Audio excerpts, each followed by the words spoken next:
السلام عليكم أعزائي الفنانين.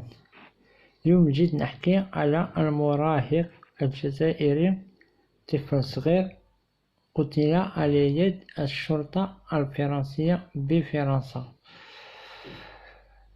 وماركيت حاجة، قاع البلدان العالم كيكون الشرطي أمام السيارة وحاول السائق الهروب يتبعه.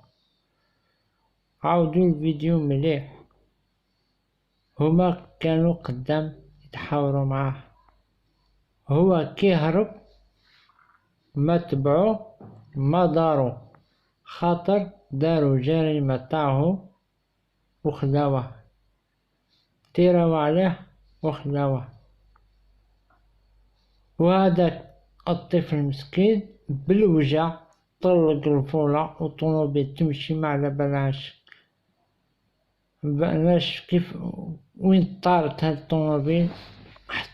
قالوا طاح صدم في الجدار ولا ما باليش وتوفى. تيرك هذاك الطفل. واش نقول الطفل الله يصبر على والديه، الله يرحمه ويكون ان شاء الله في الجنة. والمحتاجين الجزائريين، الجزائر تفتخر بكم، رانا في اليد واحدة. هكذا صارت عندها قيل 7 سنين، صارت في أمريكا قتل إفريقي. اليوم تعاود في فرنسا قتل جزائري. وانت يا ماكرون غير انسحب من رئاسة تاع فرنسا، خاطر انت رئيس فاشل.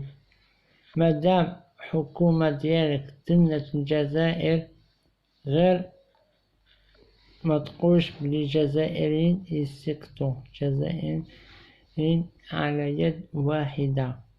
وتحيا الجزائر. والسلام على أحمد.